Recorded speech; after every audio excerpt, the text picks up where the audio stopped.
Hello learner, welcome to Parkway. आज हम बात करेंगे exercise 1.1 question number 9। So let get start.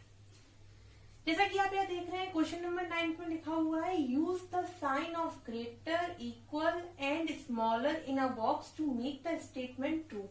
You have to see that यहाँ पर आपको कुछ क्वेश्चंस दिए हुए हैं A, B, C, D and E। सो आपको क्या करना है, इन क्वेश्चंस में ये जो LHS में लिखा हुआ है और जो RHS में लिखा हुआ है, आपको इन्हें सॉल्व करना है and you have to find that which one is greater और विच वन इज स्मॉलर और इक्वल। फाइन। सो मैं सबसे पहले A पॉइंट के बारे में बात करती हूँ।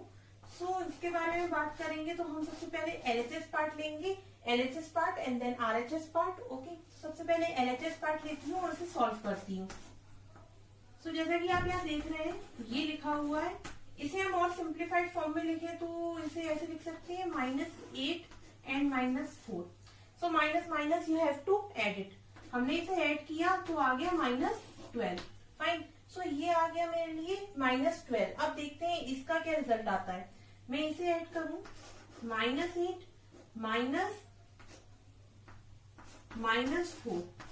क्या हम इसको इस तरह से लिख सकते हैं, -8 एंड +4, क्योंकि minus minus this means that plus. So ये हो जाएगा कितना, प्लस माइनस माइनस। सो 8 में से 4 गया तो कितना बचेगा यहाँ पर आपके पास, -4। माइनस क्यों, क्योंकि यहाँ पर जो इंटीजर है 8 वो बड़ा है और उसका साइन ही हम रिजल्टेंट पर लगाते हैं। सो -12 और -4 में से आप कौन सा बड़ा साइन कहेंगे। मैंने आपको बताया था फर्स्ट लेक्चर में कि अगर इंटीजर नेगेटिव साइन का हो तो आपको क्या करना है, उसमें साइन को ना देखते हुए आपको क्या करना है, उसमें इंटीजर को देखना है। इंटीजर जितना बड़ा होगा उतना ही छोटा होगा नेगेटिव साइड में। सो यहाँ पर 12 बड़ा नहीं है, यहाँ पर -4 बड़ा होगा।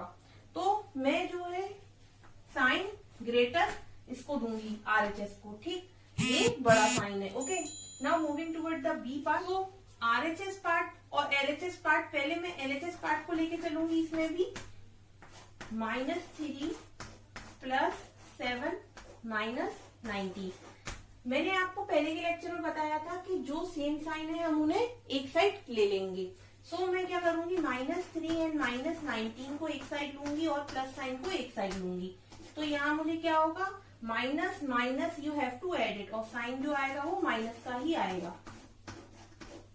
प्लस माइनस दैट मीन्स ये सबट्रैक्शन होगा और फाइनल रिजल्ट जो मिलेगा मुझे -15 मिलेगा, just because 22 is greater. So ये आ गया -15। Now talking about RHS part. RHS part के बारे में बात करें तो ये कुछ इस तरह से लिखा हुआ है, -9। फाइन। तो अब यहाँ आप देख रहे हैं ये माइनस साइन है, ये माइनस साइन है, इन दोनों को हम एक साथ लिख सकते हैं।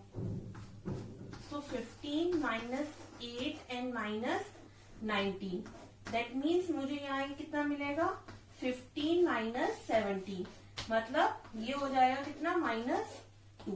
फाइन। सो -15 और -2 में से ग्रेटर कौन सा रहेगा, ऑब्वियसली -2। मैंने जैसा कि आपको अभी A पार्ट में बताया था कि नेगेटिव साइड में जितना बड़ा इंटीजर उतना ही वो छोटा होता है, तो -2 जो है वो बड़ा रहेगा। सो -2 आप इसमें इसको फिल आउट करेंगे। Okay, now moving toward the C part और में बात करेंगे। सिमिलरली जैसा हमने A और B में किया था वैसे ही हम इसमें LHS पार्ट और फिर RHS पार्ट, दोनों पार्ट को सॉल्व करने के बाद उन्हें कंपेयर करेंगे। तो सबसे पहले मैं LHS पार्ट के बारे में बात करती हूँ। तो 23 -41 +11, क्या हम इसे इस तरह से लिख सकते हैं, 23 +11 -41। फाइन। सो ये दोनों को ऐड करने के बाद में आपको मिलेगा ये 34 -40 41, दैट मीन्स ये आएगा आपका -7। Now moving toward the RHS part. 23 -41 -11, as you can see minus minus you have to plus it. So final result आएगा आपका -29। सो इन दोनों में से हम देख सकते हैं इजीली कि कौन सा बड़ा है, obviously -7 is greater. So -7 that means LHS part is greater. LHS part greater है तो मैं इसकी साइड साइन लगाऊंगी। Now moving toward the D part. वही same concept LHS and RHS दोनों को कंपेयर करना है सॉल्व करने के बाद में। सबसे पहले मैं LHS पार्ट लूंगी 39 प्लस -24 -15। 39 -24 -15 इसको हम इस तरह से भी लिख सकते हैं। नाउ इन दोनों को हम ऐड कर देंगे just because minus minus you have to add it, और साइन जो आएगा वो नेगेटिव आएगा। So 39 minus 39 that means 0। Now RHS part की बात करूं मैं तो 36 मैं डायरेक्ट लिख रही हूं इसे, यहाँ प्लस साइन हटा के डायरेक्ट माइनस साइन लिख रही हूँ। 52 एंड प्लस 36, क्योंकि यहाँ माइनस है यहाँ माइनस है तो ये माइनस माइनस प्लस साइन हो जाएंगे। तो जो रिजल्टेंट आएगा वो आएगा आपका 36 प्लस 36 माइनस 52। 36 प्लस 36 माइनस 52, तो 36 और 36 को ऐड करेंगे तो आपका आएगा 72 माइनस 52। तो फाइनल रिजल्ट आपका आ जाएगा 20। तो 20 आ गया, और यहाँ आया LHS साइड में 0। इन दोनों को कंपेयर करेंगे तो बड़ा कौन सा है आपका RHS साइड, 20 इज ग्रेटर। तो मैं ये साइन यहाँ पर ऑलरेडी लगा रखा है, ये RHS पार्ट जो आपका ग्रेटर है। नाउ मूविंग लर्नर, अब मैं ई पार्ट के बारे में बात करूं तो आप यहाँ देख रहे हैं मैंने इसे ऑलरेडी सॉल्व करके रखा हुआ है आपके लिए। सो LHS पार्ट के बारे में बात करें तो मैंने LHS पार्ट एज यूजुअल यहाँ पर लिख रखा है जैसा कि मैंने पहले के पार्ट में किया था।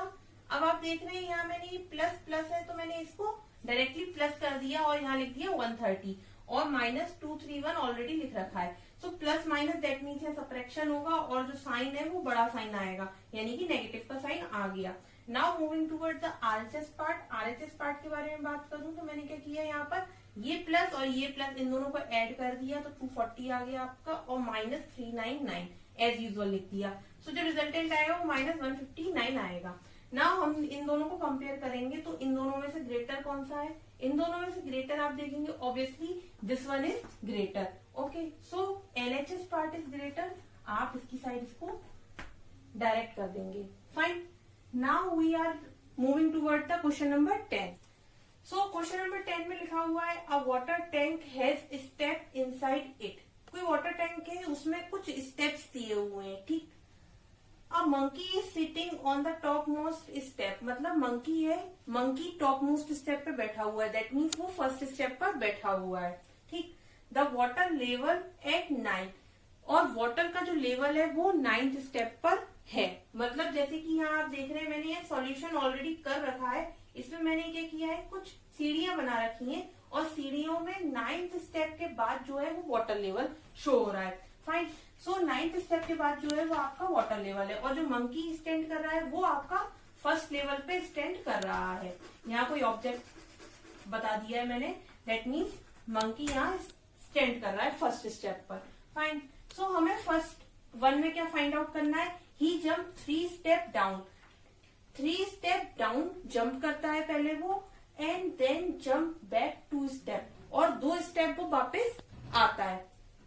सो in how many jump will reach to a water level, तो हमें ये फाइंड आउट करना है कि वो कितने स्टेप में वाटर लेवल तक पहुंच पाएगा, मतलब कितने स्टेप उसको लगेंगे वाटर लेवल तक पहुंचने में, मतलब 9th स्टेप तक पहुंचने में, ठीक।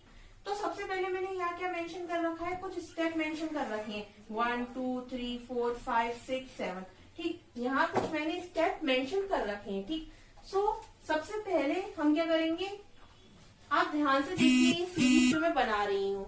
सबसे पहले मंकी फर्स्ट स्टेप पर बैठा हुआ है, सो फर्स्ट +3 क्यों किया, क्योंकि एज अ क्वेश्चन मेंशन कि 3 स्टेप वो डाउन जाता है, तो मैंने क्या किया उसे +3 से डिनोट किया है, क्योंकि वो फर्स्ट स्टेप पे बैठा है तो first +3 that means 4th step पर अब मंकी आ गया है।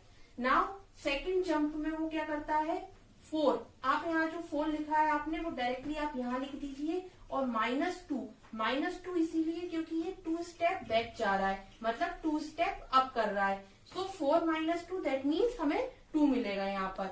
नाउ थर्ड जंप पे क्या करता है वो 2 + 3, अब 2 + 3 जो लिखा मैंने, यहाँ जो रिजल्टेंट आया था वो रिजल्टेंट मैंने एज इट इज लिखा, और प्लस 3 दैट मीन्स 5 आ गया। अब ये 5 को एज इट इज लिख दीजिए और -2 तो 5 - 2 दैट मीन्स 3, मतलब फोर्थ जंप पे 5 - 2। अब आप एक चीज नोटिस करिए, यहाँ पर एक कॉमन थिंग जो नोटिस करने के लिए मैंने यहाँ +3 - 2 +3 - 2, ये +3 - 2 और +3 - 2 का कॉन्सेप्ट जब तक चलेगा जब तक हम 9th स्टेप 3 - 2। सो ये कॉन्सेप्ट जब तक चलेगा जब तक हम 9th लेवल तक नहीं पहुंच जाते, मतलब हमें 9 ना मिल जाए जब तक। ठीक, तो अभी हम किस पे थे, फोर्थ जंप पे, तो 5 - 2 दैट मीन्स हमें 3 मिला। अब इस 3 को आप -2 हो गया, अब -2 के पास +3, तो इस 3 के अंदर आप बस +3 कर दीजिए तो आपको यहाँ मिलेगा 6। नाउ 6th स्टेप पर 6 जंप पर आएंगे हम, तो 6 जंप पे आपको क्या मिलेगा, 6 - 2 दैट मीन्स 4। 6th जंप पर 6 - 2 मतलब हम 4 हमें मिल जाएगा फाइनली। ये सॉल्यूशन मैंने यहाँ कर रखा है, बाकी का वहां स्पेस ना होने के कारण। ये देखिए 7th जंप पर हम 4 + 3 करेंगे दैट मीन्स 7 आ गया। 8th जंप पे 7 - 2 करेंगे तो हमें 5 मिल जाएगा। 9th जंप पे 5 + 3 दैट मीन्स 8 मिला। नाउ 10th जंप पर 8 - 2 दैट मीन्स 6 मिलेगा, और 11th जंप पर मुझे 6 + 3 दैट मीन्स 9 मिलेगा, और मुझे फाइनली 9 गेट हो गया। दैट मीन्स मैं वाटर के लेवल तक पहुंच गई हूँ। और फर्स्ट पार्ट में यही था कि इन how many jump you will reach the water level.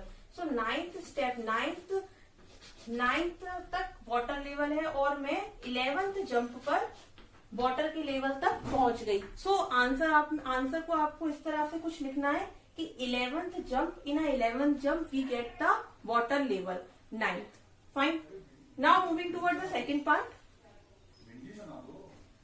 Guys ये सेकेंड पार्ट में क्या लिखा हुआ है, after drinking water he want to go back, for this he jump 4 step up and then jump back step down in every move. How many jump to reach the top. अब यहाँ उल्टा concept है, पहले ये water level तक जा रहा था, अब इसे टॉप मोस्ट पर जाना है, और अब ये 4 स्टेप अप लेता है और 2 स्टेप डाउन जाता है। सो वही कॉन्सेप्ट लगेगा यहाँ भी। मैंने यहाँ ऑलरेडी सॉल्व करके दिखाया हुआ है, जैसे कि यहाँ लिखा हुआ है मैंने 4 - 2 + 4 - 2 + 4 दैट मीन्स 8 आएगा फाइनली, एंड 5 जंप में वो टॉप मोस्ट स्टेप पर पहुंच जाएगा। फाइन, सो ये था क्वेश्चन नंबर 10। आई होप आपको क्वेश्चन नंबर 9 और 10 दोनों समझ आए हो। अगर नहीं कोई प्रॉब्लम है आपको, so please comment me. Thank you.